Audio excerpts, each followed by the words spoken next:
Bonjour les amis, nous sommes le dimanche soir de Pâques et je vous fais cette vidéo du lundi de Pâques. J'avais prévu complètement un autre sujet, mais je suis obligé de m'adapter à la situation. Donc demain lundi, je vais passer ma journée à aider quelqu'un qui m'est cher. Alors je vous explique ce qui est arrivé à cette personne qui peut arriver à n'importe quel Français moyen.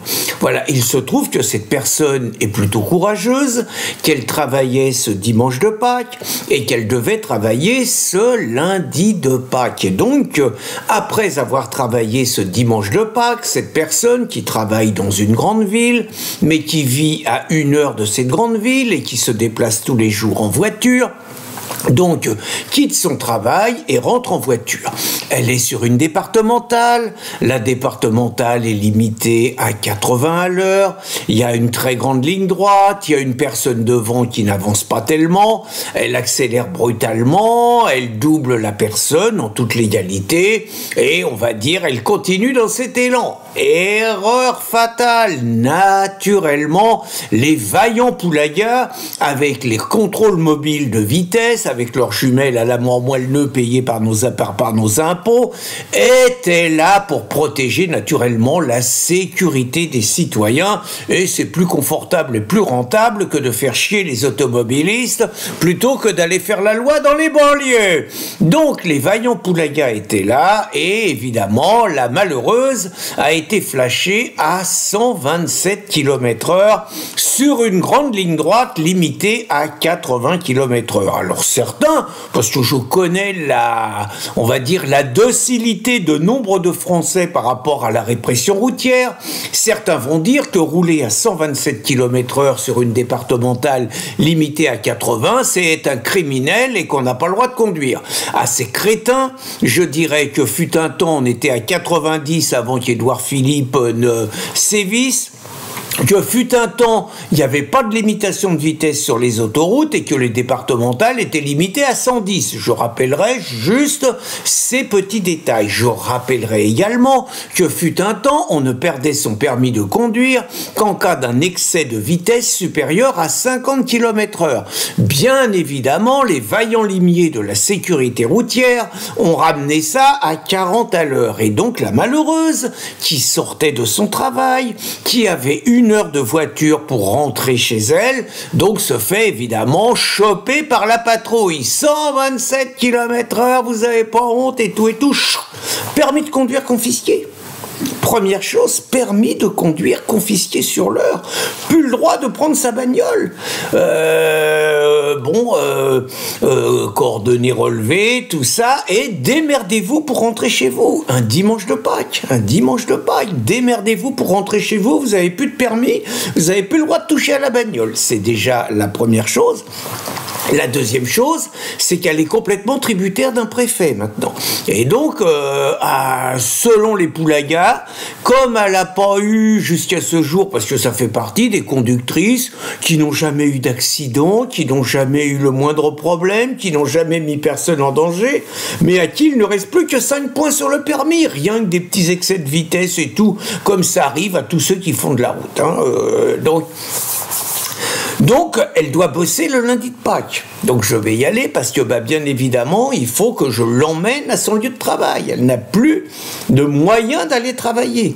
Le soir, il faut qu'elle trouve un appartement dans la journée,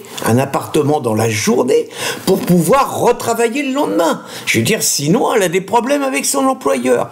Alors, je vous dis ça parce que ce qui lui arrive à elle pour un excès de vitesse supérieur à 40 à l'heure, ça peut vous arriver, vous quittez, vous sortez d'une table, vous avez fait un bon resto, un truc comme ça, vous êtes au-dessus de 0,8 g. Alors, je sais, je connais, on est tellement culpabilisés que les mecs vont dire c'est scandaleux, vous conduisez au-dessus de 0,8 g. Attendez, 0,8 g, tout à fait entre nous, pour une personne de ma corpulence, ça doit être à peu près un apéro et 3 verres de vin, je pense. C'est un apéro, 3 ou 4 verres de vin. Très franchement, vous êtes à table, lequel dans un resto avec des potes va boire que de l'eau, quoi. Donc, et la question n'est pas votre dangerosité. La personne dont je vous parle n'a fait aucun danger. La personne qui va avoir 0,85 ne va créer aucun danger. Il n'empêche que les autorités, l'administration, va la considérer comme une délinquante. Et là, c'est tolérance zéro. Je peux vous dire que c'est pas la même chose que les dealers, c'est pas la même chose que les racailles, c'est pas la même chose que les voyous souvent islamisés qui en sont à 15 infractions et qui continuent à sévir. Le salopard d'automobiliste, c'est pas de tolérance et on n'en a absolument rien à foutre des conséquences de la sévérité de la loi sur le quotidien de ces personnes. Ce sont des personnes, si cette personne dont je vous parle était travailleur indépendant, si elle était à la tête d'une entreprise, ça peut plus bosser, il faut qu'elle paye un chauffeur et tout. Là, cette personne va devoir, outre son appartement à 1 heure de son lieu de travail, elle va devoir le temps qu'elle récupère son permis, vivre à l'hôtel, prendre un appartement, double loyer et tout, mais c'est vous mettre dans une dèche au niveau social invraisemblable. C'est, vous n'avez plus la possibilité, la liberté de vous déplacer librement pour aller voir qui vous voulez, quand vous voulez, si vous voulez. Et je trouve que c'est d'une violence contre nos concitoyens, ce genre de considération, ce harcèlement des automobilistes, et d'une violence contre nos concitoyens que je trouve sans égale. Et d'autre part, je vois dans ces pratiques, qui durent maintenant depuis 30 ou 40 ans, quelque part une domestification des Français, de nos compatriotes, c'est-à-dire qu'on nous apprend quelque part à être soumis, on nous impose des lois arbitraires qui nous habituent à accepter des lois de plus en plus arbitraires, des lois de plus en plus totalitaires, des lois pour nous contraindre quelque part à accepter la dictature que les mondialistes sont en train de nous mettre en place. Et cette dictature, elle passe aussi par la répression des automobilistes, par la culpabilisation des automobilistes et par la propagande sur les transports en commun, sur le covoiturage, sur les colocations bientôt, et sur un ensemble de choses qui vont vous expliquer que finalement, quand vous prenez votre voiture pour aller bosser, vous êtes un salaud, vous êtes un criminel, vous êtes un assassin du climat, vous mettez en danger vos compatriotes et tout et tout. Voilà, donc je voulais vous faire cette vidéo, je vais consacrer ma journée, ça va être ma bonne action, à aider cette personne qui m'est proche, qui m'est chère, à trouver des solutions pour continuer à travailler, en sachant que pour quelqu'un de courageux qui travaille le dimanche de Pâques et qui travaille le lundi de Pâques, finalement ça va lui coûter beaucoup plus cher que si elle était restée tranquillement chez elle, comme la plupart des gens, à faire la fête, à fêter Pâques, ce qui est une très bonne chose, et à profiter quelque part des congés payés et à profiter des acquis sociaux.